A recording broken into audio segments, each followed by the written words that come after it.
Hello everyone, my self Deepanshu, second year English student TDMCH। सो आज मेरे साथ मेरी दोस्त है नगरा खान।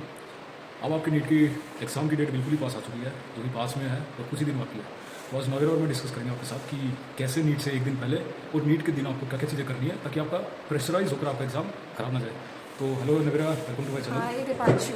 तो स्टार्ट करते हैं ना। सबसे पहले मेरे को बताओ अपने से एक्सपीरियंस, जो तुमने एक्सपीरियंस किया उसके साथ साथ उसके हिसाब से और बाकी बच्चों के हिसाब से देखकर कि नीट से एक दिन पहले बच्चे को जो प्रेशर हो तो कैसे हैंडल करे, क्या क्या दिक्कत होती है। नाइट उनको नींद नहीं आती है, रात को खाना अच्छे से नहीं खा पाते हैं, तो फिर वही कुछ दिक्कत उनको आगे जाके फिर एग्जाम में अगले दिन फेस करने मिलती है। तो इसमें क्या चीज़ है?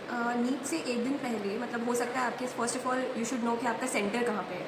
मतलब आप हो सकता है ट्रैवल कर रहे हो एक दिन पहले, हो सकता है आप कोटा में रहते हो और आपका सेंटर दूर पड़ता है। तो सबसे पहले तो मैं यही सजेस्ट करूँगी कि सबसे पहले आप अपना सेंटर देखो। मैंने लिटरली बहुत केसेस ऐसे देखे हैं कि वो सेंटर पे बच्चे 1-2 मिनट लेट जाते हैं और गेट बंद हो जाता है। तो नीट से एक दिन पहले you should have an idea कि आपका सेंटर, आपका एग्जामिनेशन हॉल, आपके जहाँ आप रुक रहे हो, आपकी प्लेस उससे कितना डिस्टेंस पे है। तो सबसे पहले तो वो, और ऑब्वियसली नीट से एक दिन पहले इतना स्ट्रेस होता है। हम सबकी लाइफ में कोई ना कोई एक ऐसा बंदा होता है, चाहे वो हमारे पेरेंट्स हो या फिर हमारा कोई भी मेंटोर हो, जो हमें एक इमोशनल और एक मेंटल सपोर्ट देता है। तो वो नीट से एक दिन पहले आपको देना कि आप एक कामली कूलली कैसे आप एक पेपर को स्ट्रैटेजाइज कर सकते हो और अटेम्प्ट कर सकते हो। आई होप मतलब अभी तक तो सबका फाइनल हो चुका होगा कि बायोलॉजी को इतना टाइम देना है, फुल टेस्ट सिलेबस अभी मतलब सबका चल ही रहा होगा। तो बायोलॉजी को सपोज यू गिविंग 20 मिनट्स या आप 40 मिनट्स दे रहे हो और आपको केमिस्ट्री इतने टाइम में कंप्लीट करना है।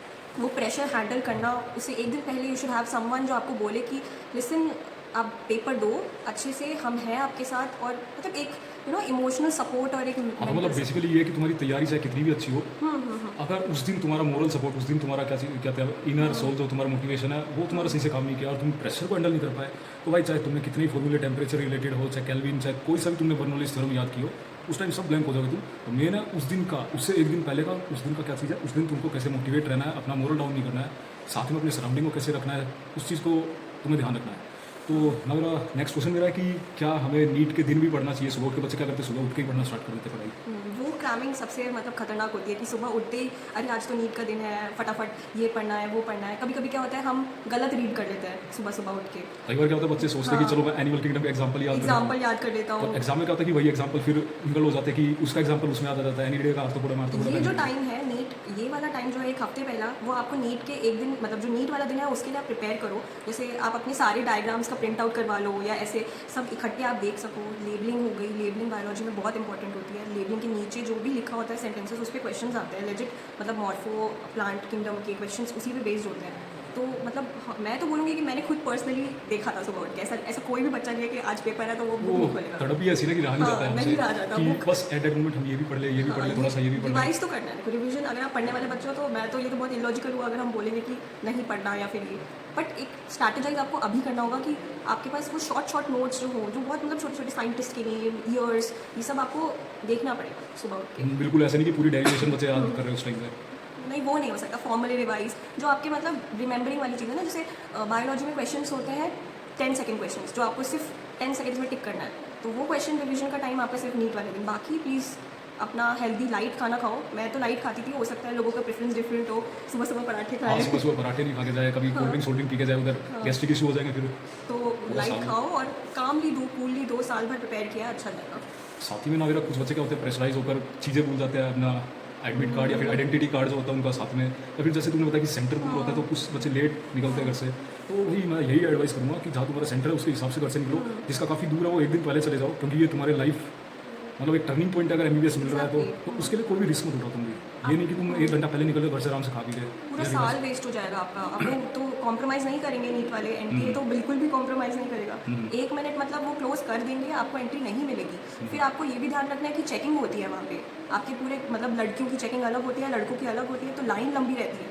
तो उस हिसाब से आपको एटलीस्ट ठीक है सेंटर पे जाके 1 घंटे बैठना, प्रे करना भगवान से कि नंबर अच्छे आए, और मतलब यू नीड टू मेडिटेट। आप ऐसे मतलब हम सब मेडिटेट करते थे, दुआएं करते थे। तो 1 घंटे भी पहले जाओगे तो कोई प्रॉब्लम नहीं है, बैठना पड़ेगा, बट प्रे कर लो वहाँ पे बैठ के।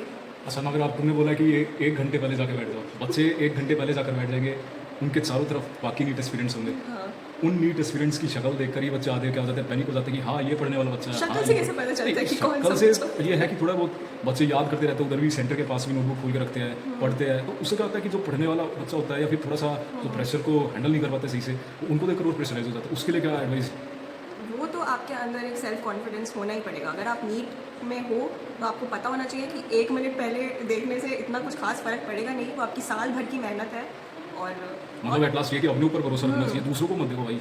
हालांकि ये कंपटीशन एग्जाम है, मार्क्स से तुमको सिलेक्शन मिलेगा on the basis of your competition, ठीक है, बट उस टाइम तुम अपना मोरल डाउन मत करो दूसरों को देखकर। तुमने जो अपनी मेहनत की है उस पर विश्वास रखो, तुम्हें अपने ऊपर कॉन्फिडेंस रहना चाहिए कि तुम एक एमबीबीएस डॉक्टर, एक फ्यूचर डॉक्टर बनने जा रहे हो। और ये बस 3 घंटे का तुम्हारी क्या है, एक एग्जाम है जो तुम्हें बस पार करनी है, थोड़ा सा क्लियर करके। और मैं तो पर्सनली सजेस्ट मत नहीं करूँगी कि सेंटर पे अपनी किताबें लेके जाओ या देखो। Do everything at home. जो भी तुम्हें करना है, सुबह उठो, 5 बजे उठ रहे हो तो 5 बजे उठो, थोड़ा बहुत देखो, डायग्राम्स देख लो। सबसे अच्छी चीज़ है डायग्राम्स, बायोलॉजी के डायग्राम्स देख लो, ईयर्स देख लो, और साइंटिस्ट के नाम देख लो, केमिस्ट्री फिजिक्स के फार्मूला देख लो। सबसे इंपॉर्टेंट 12th के इतने अच्छे अच्छे फार्मूलाज हैं, AC करंट, ये सब चीज़ें, बहुत लंबी कैलकुलेशन होती है, तो फार्मूला देखना बहुत ज़रूरी है। अपने पेरेंट्स के साथ जाओ, गार्जियन के साथ जाओ, उनके साथ बिजी रहो, बातें करने में अपना मोरल हाई रखो कि हाँ मेरा सिलेक्शन होगा, 3 घंटे की बात है, मैं अभी जा रहा हूँ, अभी क्लियर करके सारे एग्जाम देकर अभी आ रहा हूँ, बस सिंपल सी बात है। पेरेंट्स से बात करना तो मतलब टॉप मोस्ट होना चाहिए, क्योंकि वो जितना आपको सपोर्ट कर सकते हैं और आपको एक मेंटल सपोर्ट दे सकते हैं, उतना कोई नहीं दे सकता। बिल्कुल बिल्कुल। अब बात आती है ना, मेरा सेंटर पे पहुंच चुका है, कुछ चीज़ें जो होते हैं डिस्टर्बिंग फैक्टर्स, जैसे कि अटेंडेंस शीट। उसका तो मैं भी कुछ नहीं कर सकती, क्योंकि मेरे टाइम पे ऐसा हुआ था, मैं बहुत ज़्यादा डिस्टर्ब हुआ था। मैं जो हमारी भी। इन्विजिलेटर थी उसने मेरे को हद से ज़्यादा डिस्टर्ब किया था, यहाँ इधर साइन, साइन उधर करो, साइन। इधर साइन करो। हाँ बिल्कुल। तो इस चीज़ को कैसे हैंडल करें कि कई बार क्या होता है, बच्चे मोस्ट इंपॉर्टेंट क्वेश्चन कर रहे होते हैं, ठीक है, ऊपर से अटेंडेंस वाले आ जाते हैं, इन्विजिलेटर आ जाते हैं, फ्रस्ट्रेटेड हो जाते हैं, वो क्वेश्चन आधे में छोड़ देते हैं या फिर फ्रस्ट्रेट होकर आगे कुछ क्वेश्चन में बोलते हैं। तो इस चीज़ को कैसे हैंडल करें? टाइम मैनेजमेंट तो आपको मुझे लगता है अभी तक तो सबके फुल सिलेबस टेस्ट चल ही रहे होंगे, तो टाइम मैनेजमेंट बहुत ज़रूरी है। आप ऐसा मार्जिन नहीं लेके चलो कि आपके पास 3 घंटे हैं, या मतलब इतना टाइम है तो आप 3 घंटा ही एग्जैक्ट टाइम पे आप खत्म कर रहे हो पेपर। ऐसा नहीं होना चाहिए। आप जब प्रैक्टिस कर रहे हो तो मेक श्योर कि आप बहुत ज़्यादा मार्जिन दे रहे हो अपने रिवीजन पे, और अपने कि आपने सपोज जैसे फिजिक्स है, मैं तो मेरा ऐसा एक्सपीरियंस रहा है कि मैं फिजिक्स एक बार में कंप्लीट नहीं कर सकती हूँ, मैं तोड़ के करती थी। हर बच्चे की अलग स्ट्रैटेजी होती है, हर बच्चे का अलग वे होता है पेपर अटेम्प्ट करने का, तो डिस्टर्बेंसेस होंगी, बट आपको उतना टाइम मार्जिन रखना पड़ेगा। मेनली ऐसा करो कि जिस टाइम तुम्हारी अटेंडेंस, क्योंकि बेसिकली अटेंडेंस होती है स्टार्टिंग पार्ट में होती है, तो स्टार्टिंग में तुम अपना इजी पोर्शन उठाओ जिसमें तुम ज़्यादा कंफर्टेबल, आइदर जियोलॉजी और बॉटनी। मोस्टली सब बायो ही करते हो। बायोलॉजी में जैसे कि बॉटनी हुई या जियोलॉजी, जिसमें तुम ज़्यादा प्रेफरेंस देना चाहो, जिसमें ज़्यादा कंफर्टेबल, उससे स्टार्ट करो। अटेंडेंस फैक्टर कुछ नहीं है, थोड़ा वो डिस्टर्बेंस हर बच्चा होता है, इवन तुम्हारा टॉपर भी होगा, सब होगा, तो उससे ज़्यादा फ्रस्ट्रेटेड मत होना, हर जगह होगी ना। मेरा अब एग्जाम दे रहा है बच्चा, साथ में वो दीवार पे लगी सामने घड़ी, कितना इंपॉर्टेंट रोल प्ले करती है वो घड़ी तो सबसे इम्पोर्टेंट रोल वही प्ले करती है, क्योंकि कभी भी मतलब नीट के पेपर का कोई भरोसा नहीं है, कुछ भी दे सकते हैं वो। आपका अचानक से स्टेटमेंट बेस्ड आ जाएंगे, असर्शन रीजनिंग आ जाएगी बायो में। आपने जितना सोचा है, प्लान किया है कि सपोज मुझे 30 मिनट्स का कंप्लीट करना है, 20 मिनट्स में, वो कुछ भी चेंज हो सकता है। तो आप जब अपना पेपर मिले आपको, give 10 minutes to read your entire paper and analyse कि पेपर का स्ट्रक्चर कैसा है, पेपर ईजी आया है कि टफ आया है कि कॉन्सेप्चुअल आया है, कि आपको टाइम लगेगा इसको करने में, लेंथी पेपर है। तो उसी वक्त इंस्टेंटली आपको डिसाइड करना है कि मुझे हर सब्जेक्ट को कितना कितना टाइम देना है और फटाफट पेपर अटेम्प्ट करना है। बिल्कुल बिल्कुल। साथ ही में जब एग्ज़ाम कर रहे हैं स्टूडेंट, उसी में आसपास देखते हैं बच्चों को कि ये यार इतना कर रहा है। कुछ बच्चे ऐसे ही बैठे हैं जिनका फर्स्ट अटेम्प्ट है, कुछ सोचते कि चलो देख ही देख लेते इस बार, तो उनसे उनको थोड़ा मोटिवेशन मिलता है। वहीं दूसरी ओर कुछ बच्चे रहते हैं जो लगे ही रहते हैं बिल्कुल, तो उससे भी फ्रस्ट्रेटेड हो जाएंगे। नहीं, बच्चों को नहीं देखना है, उतना टाइम ही नहीं मिलता है। जिन्होंने पढ़ा होता है उनको टाइम ही नहीं मिलता लगेट देखने का इधर उधर। उनको तो बस ये जल्दी से एग्जाम खत्म करो, 3 घंटे मस्त सोएंगे, फिर भाई सीधा काउंसलिंग टाइम पे उठेंगे, एक्टिव होंगे सीधा। और मतलब मेरे तो घर पे ऐसा था कि पापा ने बोला था कोई डिस्कशन नहीं, पेपर देके आओ अपना, जब तक रिजल्ट नहीं आ रहा, मतलब एनालाइज तो कर ही लोगे कि आपका अच्छा गया है कि कितना सिलेक्शन हो सकती है कि नहीं। नहीं, इस केस में मेरा थोड़ा उल्टा है। मेरा क्या था, मैं जितना सेंटर से घर तक का सफ़र था, गाड़ी में बैठ के सारा क्रॉस चेक करता आया था, कितने मेरे एग्जाम में गलत हो गए, मेरे 1 साल की मेहनत कितना क्या चीज़ है। हाँ, वो तुम्हारे ऊपर डिपेंड है, एग्जाम के बाद की बात हो। मेन बात है कि एग्जाम तुम दे रहे हो तो दूसरे बच्चों को बेशक मत देखो, तुम्हारे पास इतना टाइम नहीं है, सिर्फ 3 घंटा, और शायद आई थिंक एक्सटेंड हो गया 3 घंटा 20 मिनट है, तो जितना भी तुम्हारे पास टाइम है उसको तुम प्रॉपरली अपने आप को टाइम भी एक्सटेंड हुआ है दीपांशु, क्वेश्चंस भी नहीं नहीं, ऐड हुए हैं। हाँ तो कहने वाला सिर्फ ये है कि टाइम्स जो है वो सिर्फ तुम्हारा है भाई, किसी और को वो टाइम मत दो तुम। बिल्कुल नहीं, तुम्हारा किसी 3 दिमाग घंटे में है, कुछ आना ही नहीं चाहिए बस आपके। एग्जाम के अलावा, एमबीबीएस के अलावा, तुम्हारे जो डॉक्टर सपना गवर्नमेंट मेडिकल कॉलेज, उसके अलावा कुछ भी नहीं होना चाहिए आसपास। तो नगरा जैसे कि कुछ क्वेश्चंस होते हैं जो एक दो गलत हो जाते हैं, और फिर बच्चों को कहते हैं फ्रस्ट्रेटेड हो जाते हैं कि यार मेरा गलत होगा, अब इसमें मार्क्स कट गए। ऐसे ऐसे करते करते फिर वो सीरीज में उसको एक्सटेंड करते जाते हैं। तो इस पर मेरे हिसाब से सबसे ज़्यादा जो पिंच करता है वो है OMR में आप गलत मार्क कर देते हो। अगर आपको उसी टाइम पता चल जाए कि आपने क्वेश्चन सही सॉल्व किया और मार्क गलत कर दिया है, वो फिर माइंड में स्टक हो जाता है, वो स्टक हो जाता है कि तो आप उसको कैसे हैंडल करेंगे? सी वो हैंडल, सबसे पहले तो आपको अभी आप फुल सिलेबस टेस्ट दे रहे हो, तो आपको अभी सबसे पहले OMR फीलिंग सीखना पड़ेगा। ऐसा नहीं कि आप टेस्ट देते जा रहे हो, बस टिक टिक कर रहे हो और उसको चेक कर रहे हो। OMR फिलिंग की टेक्निक आपको सीखनी पड़ेगी कि आप मतलब आप अपने हिसाब से कन्वीनियंट, अगर आपको लगता है कि आप बहुत केयरलेस हो, आपसे गलती हो जाएगी, तो टेक 10 क्वेश्चन सॉल्व करके फिर मार्क करो जल्दी से, उसी पे ध्यान से कि आपने मतलब कौन किसका क्या आंसर है। और अगर आप ठीक हो, आप कर सकते हो, तो एक्सटेंड कि हाँ चलो 60 क्वेश्चन कर लिए, चलो इसको मार्क करते हैं, या 80 क्वेश्चन कर लिए, इसको मार्क करते हैं। और बाई चांस छोटी मोटी मिस्टेक हो भी जाता, चलो एक क्वेश्चन तुमने ऐसे ही बलिदान कर दिया यार, तो सोचो कि एक क्वेश्चन गलत हुआ, बाकी क्वेश्चन नहीं हुआ है। उस चक्कर में तुम अपने बाकी कंसेप्ट को मत खराब करो, अपने साल की मेहनत को खराब मत करो, फोकस रहो अपने दिमाग में उस टाइम सिर्फ एग्जाम, अपने पेरेंट्स का चेहरा, अपना सपना, ये सारी चीज़ें लेकर चलो। छोटी मोटी गलती अगर एक क्वेश्चन की 2 क्वेश्चन की हो गई तो फ्रस्ट्रेटेड मत रहो उससे। ऐसी आइदर जो तुम मॉक टेस्ट दे रहे हो इस टाइम, तो उसमें तुम्हारी गड़बड़ हो रही है, टेंशन मत लो, उसको इवैल्यूएट करो, ठीक करो, अभी टाइम है। और अगर एग्जाम में भी ऐसा हो रहा है तो कोई दिक्कत नहीं है भाई।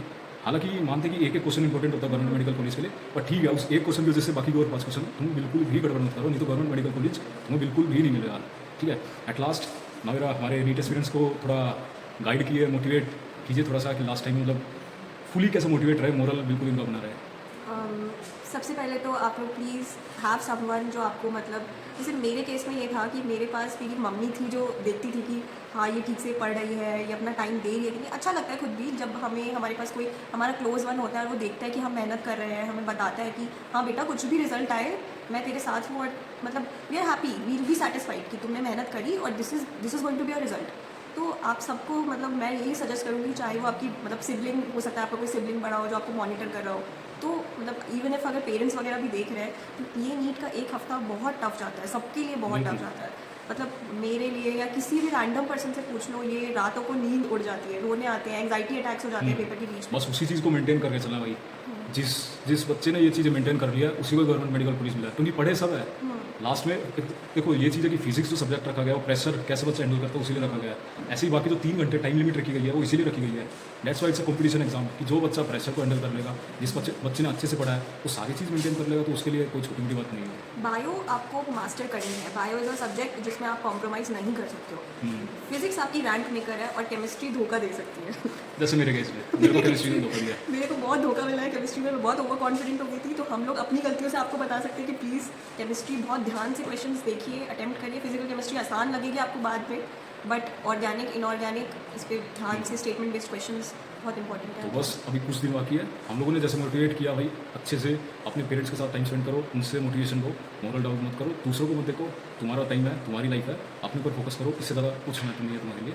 तुम्हें अपना ड्रीम मतलब कंप्लीट करना है, अपने तुम्हारे किसी के पेरेंट्स का ड्रीम है, किसी के बच्चे का खुद का ड्रीम है, तो अपने आप को टाइम दो। बस चारों तरफ नज़र मत घुमाओ, चारों तरफ नज़र घुमाने का टाइम आएगा MBBS के टाइम पे, PG के टाइम पे, तब घुमा लेना। बाकी अब तक जितना भी समझा है उसको दिमाग में रखना। So thank you Navera guide करने के लिए, and best of luck to all the NEET aspirants. Best of luck everyone. अच्छे से दिन आए।